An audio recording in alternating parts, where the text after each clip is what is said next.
নমস্কার, আপনারা দেখছেন ভিশন প্লাস নিউজ। সঙ্গে রয়েছে আমি মন্দিরা। আমরা দেখেছি বেশ কয়েকদিন আগে মুখ্যমন্ত্রী মমতা বন্দ্যোপাধ্যায়ের নির্দেশের পর একের পর এক জায়গা থেকে হকার উচ্ছেদের পর্ব চলছে এবং জানিয়ে ইতিমধ্যেই সরব হয়েছে বিভিন্ন সংগঠন এবং ব্যক্তিবর্গ। আমাদের সাথে এই মুহূর্তে রয়েছেন জয়েন্ট অ্যাকশন কমিটির সভাপতি, তিনি কি বলছেন জেনে নেব। আজকের মূল বিষয়বস্তু কি, আপনারা কোন বিষয়টিকে তুলে ধরছেন? আমরা যেটা তুলে ধরছি, আমাদের ভারতবর্ষের বুকে একটা আইন আছে, হকার আইন 2014।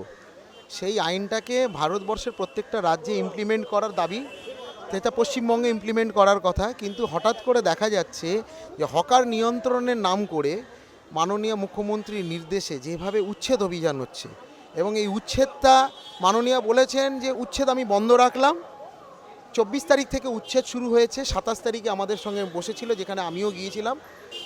বললো আমরা উচ্ছেদ বন্ধ রাখছি, আমাদের সার্ভে হবে, সেই সার্ভে অনুযায়ী আমরা সিদ্ধান্ত নেব। কিন্তু দেখা যাচ্ছে এই উচ্ছেদটা 27 তারিখ থেকেও এখনও পর্যন্ত বিভিন্ন জায়গায়, জেলার বিভিন্ন জায়গায়, শহরতলি শহরে, কলকাতায় উচ্ছেদ চলে যাচ্ছে। এবং এই উচ্ছেদটার নাম দিয়েছে যে ওপর থেকে নির্দেশ আছে।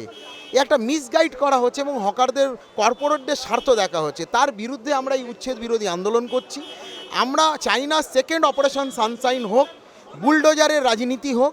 এই বুলডোজারের রাজনীতি এবং অপারেশন সানশাইন যাতে ফিরে না আসে, তার বিরুদ্ধেই আমরা সমস্ত 17টা গণসংগঠন মিলে আজকে হকার উচ্ছেদ বিরোধী আন্দোলন এবং হকার উচ্ছেদ বিরোধী আমরা মহামিছিল বের করছি।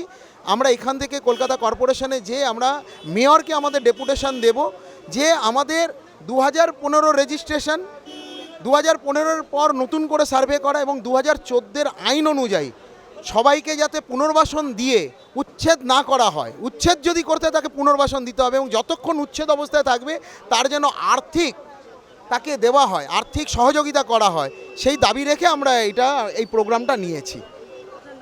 অসিত সাহা, সভাপতি, hawker joint action committee, Paschimbanga.